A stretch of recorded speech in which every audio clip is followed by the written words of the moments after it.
ప్రభుత్వం అలసత్వం ఫలితంగా నిర్వీర్యమైన గ్రంథాలయ వ్యవస్థ పునర్వికాస ఉద్యమానికి శ్రీకాకుళంలో శ్రీకారం జరిగింది. ఈ సందర్భంగా ఉద్యమ సంఘం రాష్ట్ర కన్వీనర్ అభ్యుదయ రచయితల సంఘం రాష్ట్ర ప్రధాన కార్యదర్శి వల్లూరి శివప్రసాద్ మాట్లాడుతూ ఈ సందర్భంగా అధ్యక్షత గురజాడ జయనపీఠం గురజాడ వహించిన నల్లి ధర్మారావు ప్రకటించారు. విద్యా సంస్థల అధినేత జామి భీమాశంకర్రావు, గురజాడ అధ్యయన పీఠం అధ్యక్షురాలు పత్తి సుమతి తదితరులు ఈ కార్యక్రమంలో పాల్గొన్నారు.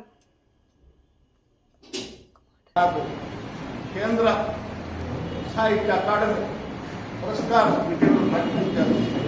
ఏంటంటే ఇప్పుడు మతతత్వ అలౌకికలో ఒక అభ్యుదయ రచయితకి, ఒక వామపక్ష భావజాలం ఉన్న నాలాంటి వ్యక్తికి ఈ అవార్డు రావడం కూడా గమనించాలని చెప్పి నేను కోరుతున్నాను. ఎవరికి రావాలని ఇటువంటి పరిస్థితులను కూడా వెనక్కి తీసుకెళ్లే ఒక ఇది వస్తుంది. ఈ సందర్భంగా ధన్యవాదాలు. ఏదో తాత్కాలికమైన విషయం కాదు, పై కార్యక్రమం కాదు. మా మధ్య తరచుగా జరుగుతున్నటువంటి భావ సంఘర్షణలో, చాలా స్పష్టమైన భావ సంఘర్షణలో సమాజానికి సంబంధించినటువంటి జాడ్యాలు చేయాలని, ఏం చేయాలని చర్చలో 1-4 సార్లు చెప్పారు. సామాజిక సాంస్కృతిక ఉద్యమం పునర్వికాస ఉద్యమం చాలా అవసరం. మా మధ్య చర్చలు వచ్చిన కార్యకలాపాలకు సంబంధించినటువంటి చర్చలు వచ్చింది. దాన్ని ఎక్కడ ప్రారంభించాలనే దానికి అందిపుచ్చుతున్న వాళ్ళు వల్లూరి. ఇది ప్రాథమికమైంది. చరిత్రలో చూసుకున్నప్పుడు సామాజిక ఉద్యమాలు కానివ్వండి, స్వాతంత్రోద్యమాలు కానివ్వండి, సంస్కరణ ఉద్యమాలు కానివ్వండి, గ్రంథాలయ ఉద్యమాలు కాకుండా ముందుకెళ్ళాలి. దానికి వాటికి కనుక్కున్నటువంటి దళు గ్రంథం పుస్తకమే. ఆ పుస్తకాల ద్వారానే ఉద్యమాలు నడిచాయి. ఉత్తరాత్మ గారు కానీ, విదేశం గారు కానీ, మన గిడుగు రామూర్తి పంతులు గారు కానీ వాళ్ళు చేసిన కృషి వల్ల గ్రంథాలయ ఉద్యమాలు వచ్చినాయి. ఆ సాహిత్య వాడకం ముందు నుండి మనల్ని ప్రేరేపిస్తుంది.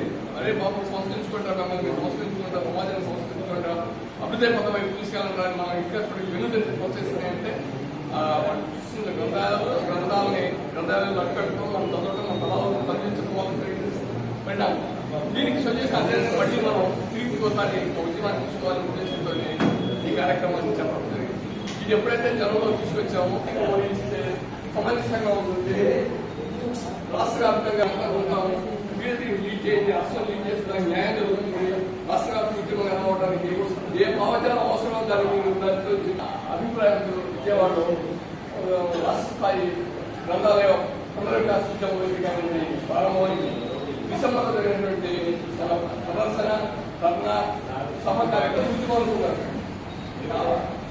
దాని ద్వారా సమాజాన్ని, రాబోయే తరాలని ఆరోగ్యకరంగా అభ్యుదయకరం వైపు ఆలోచన తీసుకెళ్ళడానికి ఆ గ్రంథాల ద్వారా మనం ప్రోత్సహించడం. ఆరోగ్యకరంగా సమాజానికి రాబోయే సమాజం ఆరోగ్యకరంగా ఉండడం, రాబోయే తరాలను ఆరోగ్యకరంగా తయారు చేయడం, మానసిక ఆరోగ్యకరంగా ఈ ఉద్యమం ఉపయోగపడాలని కోరుకుంటున్నాం. దానికి అందరూ కూడా శ్రీకాకుళం జిల్లా ఉద్యమాల కేంద్రం నిజంగా అపరితంగా పోయినటువంటి ఉద్యమ కేంద్రం పిడికి ఉద్యమాలలో ఉద్యమాలకి శ్రీకాకుళంలో కూడా దానికి కింద కార్యక్రమం తగినంత మంది రాలేదని ధర్మారావు పాపం. ఇది చాలా ప్రారంభమైన దశ. నిజంగా ఎవరు రావాలో వాళ్ళే వచ్చారు. మేమన్నా మీ అక్కడ మాట్లాడగలిగిన వాళ్ళు అనుకున్నట్టు ఎప్పుడైనా అనుకుని ఉంటారు. అయితే ఆ స్పిరిట్ మీలో ఉన్న వాళ్ళు వచ్చారు కాబట్టి ఖచ్చితంగా సక్సెస్ అవుతుంది. శ్రీకాకుళం ఈ ఉద్యమానికి మార్గదర్శకంగా కనపడడం కోరుకుంటూ అవకాశం